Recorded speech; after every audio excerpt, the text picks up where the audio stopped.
Assalamualaikum warahmatullahi wabarakatuh. Nama saya Fitra Ramadan dari kelas 2002C Ilmu Politik. Di sini saya akan menjelaskan antropologi dan sosiologi. Definisi antropologi adalah ilmu yang mempelajari tentang asal-usul biologis dan kebudayaan manusia. Bidang ilmu ini sangat luas, terutama disebabkan adanya jarak atau gap yang luas antara para ilmuwan yang memperdalam kebudayaan dengan asal mula manusia. Seorang ahli antropologi memandang makhluk hidup merupakan produk yang dinamis dan kompleks. Sebagai hasil dari informasi genetik bawaan dan perilaku sosial yang dialami. Dengan demikian, antropologi merupakan jembatan antara ilmu pengetahuan alam dengan sosial yang berhubungan dengan manusia. Definisi sosiologi. Sosiologi adalah ilmu pengetahuan yang secara sistematik mempelajari masyarakat. Tujuan ilmu ini adalah memahami, menjelaskan, dan membagi-bagi proses interaksi sosial manusia atau individu ke dalam kelompok, masyarakat, hingga global. Selanjutnya, cabang ilmu antropologi dan sosiologi. Cabang ilmu antropologi yaitu 1. Antropologi budaya. Antropologi budaya atau antropologi sosial mempelajari asal mula, sejarah, dan perkembangan kebudayaan manusia. 2. Arkeologi. Dasar pemikiran cabang ilmu arkeologi adalah bahwa setiap kebudayaan memiliki simbol-simbol yang digunakan untuk mengingatkan mereka pada saat itu. Ketiga, antropologi fisik atau biologi. Antropologi fisik atau biologi mempelajari aspek-aspek biologis atau secara natural dan evolusi pada manusia, baik pada masa lampau maupun saat ini. 4. Antropologi linguistik. Antropologi linguistik atau sering hanya disebut ilmu linguistik merupakan ilmu pengetahuan tentang bahasa. Cabang ilmu sosiologi. 1. Sosioeconomics. Cabang ilmu ini mempelajari hubungan antara aktivitas ekonomi dengan kehidupan sosial. 2. Sosiologi kesehatan. Mempelajari perilaku masyarakat yang berhubungan dengan kesehatan dan penyakit. 3. Sosiologi pendidikan. Cabang ilmu ini mempelajari peranan dan fungsi sistem pendidikan pada masyarakat. 4. Sosiologi keluarga. Mempelajari dasar-dasar dalam hubungan keluarga sebagai sebuah lembaga sosial serta hubungannya dengan lingkungan. 5. Kriminologi. Mempelajari dasar-dasar yang penyebab perilaku kriminal dan tidak normal, aktivitas kriminal, dan sistem peradilan kriminal. 6. Sosiologi agama. Mempelajari peran praktik-praktik agama dalam masyarakat seperti spiritual, komunitas, dan keagamaan pada masyarakat multikultural. 7. Sosiologi industri. Mempelajari isu-isu teoritis dan praktis, latar belakang, sejarah, serta tema-tema universal yang berkembang di dunia kerja. 8. Sosiologi politik. Mempelajari hubungan antara ilmu politik dengan masyarakat. Sosiologi lingkungan. 9. Sosiologi lingkungan. Mempelajari perilaku sosial terhadap lingkungan fisik dan organisasi sosial. 10. Sosiologi perdesaan atau rural sosiologi.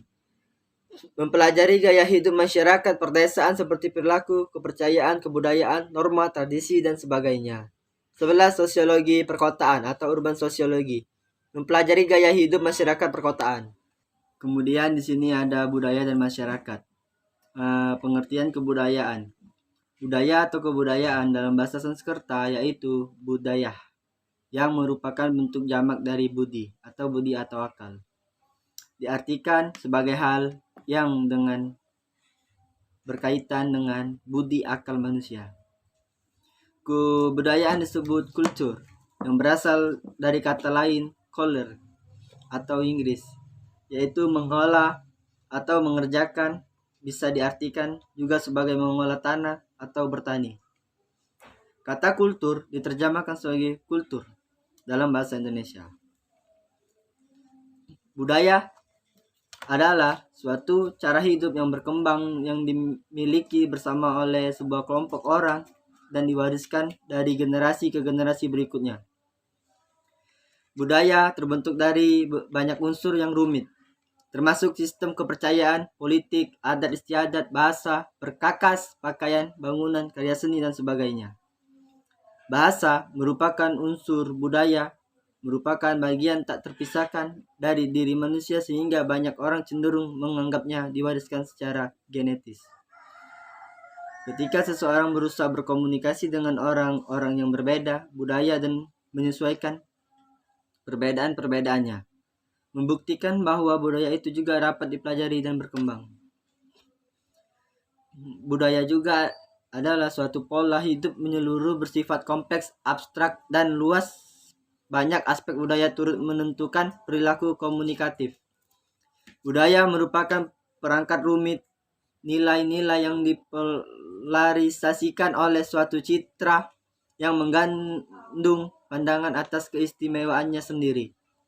Contoh, individualisme kasar di Amerika, keselarasaan individu dengan alam di Jepang, kepatuhan kolektif kebersamaan di Cina. Di Indonesia, dengan budayalah yang menyediakan suatu kerangka yang koheren untuk mengorganisasikan aktivitas seorang dan memungkinkannya meramalkan perilaku orang lain. Unsur-unsur budaya. Para ahli mengemukakan unsur kebudayaan diantaranya adalah sebagai berikut. Melville J. Herskovits menyebutkan kebudayaan memiliki 4 unsur pokok, yaitu 1. Alat-alat teknologi, 2. Sistem ekonomi, 3. Keluarga, 4. Kekuasaan politik. Yang kedua dari ahli Bronislaw Malinowski mengatakan ada 4 unsur pokok yang meliputi 1. Sistem norma sosial yang memungkinkan kerjasama antara para anggota masyarakat untuk menyesuaikan diri dengan alam sekelilingnya. 2. Organisasi ekonomi. 3.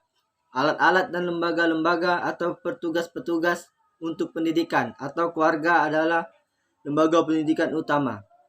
4. Organisasi kekuatan atau politik. Menurut J.J. Hoynickman, wujud kebudayaan dibedakan menjadi 3, yaitu 1. Gagasan, 2. Aktivitas, 3. Artefak. Gagasan atau wujud ideal. Wujud ideal kebudayaan adalah yang terbentuk kumpulan ide-ide, gagasan, nilai-nilai, norma-norma, peraturan, dan sebagainya yang sifatnya abstrak, tidak dapat diraba atau disentuh dan berada di kepala atau di pikiran manusia dalam masyarakat tersebut. Aktivitas atau tindakan. Aktivitas adalah wujud kebudayaan sebagai sesuatu tindakan berpola dari manusia dalam masyarakat itu. Wujud ini sering pula disebut dengan sistem sosial. Yang ketiga, C. Artefak atau karya. Artefak adalah wujud kebudayaan fisik yang berupa hasil dari aktivitas perbuatan dan karya semua manusia dalam masyarakat. Lalu ada juga komponen kebudayaan. Berdasarkan wujudnya, budaya memiliki beberapa elemen atau komponen menurut ahli antropologi atau Kateora, yaitu 1. Kebudayaan material. Kebudayaan material mengacu pada semua ciptaan masyarakat yang nyatanya konkret. Termasuk dalam kebudayaan material ini adalah temuan-temuan yang dihasilkan dari suatu arkeologi, mangkuk tanah liat, perhiasan, senjata, atau seterusnya. Kemudian yang kedua, kebudayaan non-material. Kebudayaan non-material adalah ciptaan-ciptaan abstrak yang diwariskan dari generasi ke generasi. Contoh berupa dongeng cerita, lagu-lagu atau tarian tradisional. Ketiga, lembaga sosial. Lembaga sosial dan pendidikan memberikan peran yang banyak dalam konteks berhubungan dan berkomunikasi dalam masyarakat. Contoh, di desa Di beberapa daerah wanita tidak perlu sekolah tinggi, apalagi bekerja pada satu instansi atau perusahaan, tetapi di kota besar hal tersebut terbalik. Wajar seorang memiliki karir dan menjadi pimpinan. Keempat, sistem kepercayaan. Bagaimana masyarakat mengembangkan dan membangun sistem kepercayaan atau keyakinan terhadap sesuatu? Hal ini akan mengaruhi sistem penilaian yang ada dalam masyarakat. Sistem ini berkeyakinan akan mempengaruhi dalam kebiasaan bagaimana memandang hidup dan kehidupan, cara berkonsumsi sampai dengan cara berkomunikasi. 5. Estetika. Berhubungan dengan seni dan kesenian, musik, cerita dongeng, hikayat, drama, dan tarian-tarian yang ada dan berkembang dalam masyarakat. Nilai estetika ini perlu dipahami dalam segala peran, agar pesan yang akan kita sampaikan dapat mencapai tujuan dan efektif.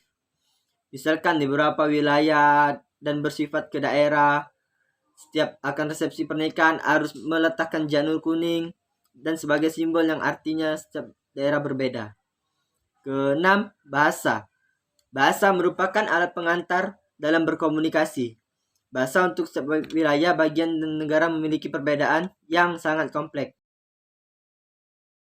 yang hanya dapat dimengerti oleh pengguna bahasa itu sendiri.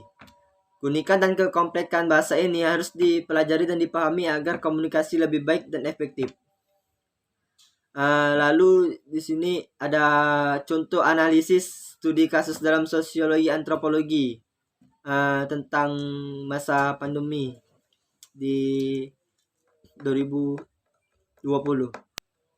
Contoh analisis studi kasus dalam sosiologi antropologi yaitu resesi ekonomi dan budaya kerja di masa pandemi COVID-19 atau COVID-19. Di tengah pandemi COVID-19 yang demikian, Indonesia kemungkinan besar akan masuk ke fase resesi pada kuartal 2 2020. Pasalnya aktivitas ekonomi masyarakat dan dunia usaha yang mulai pulih sejak Juni 2020 rupanya belum cukup kuat untuk mengangkat laju ekonomi Juli sampai September. Untuk kuartal 3, outlook-nya antara 0% hingga 2%, negatif 2%, karena ada pergeseran dari pergerakan yang terlihat belum sangat solid, meskipun ada beberapa yang sudah positif. Tetapi semenjak COVID-19 menjadi pandemi global atau 11 Maret 2020 dan pemerintah di berbagai negara memberlakukan upaya isolasi. Untuk mencegahnya, budaya kerja atau working culture para pekerja di berbagai perusahaan berubah secara dramatis dari kerja bersama menjadi kerja secara individual dari jarak jauh atau dari rumah. Ada beberapa aspek lainnya yang perlu diperjelas yaitu cara kerja, jam atau jadwal, alat komunikasi yang digunakan, deadline pekerjaan. Mekanisme pengawasan juga berlaku dan pengaturan untuk pelaporan pekerjaan yang dilakukan oleh perusahaan tersebut. Baiklah, cukup sampai di sini penjelasan saya tentang antropologi dan sosiologi. Lebih dan kurang saya mohon maaf. Kepada Allah saya mohon ampun.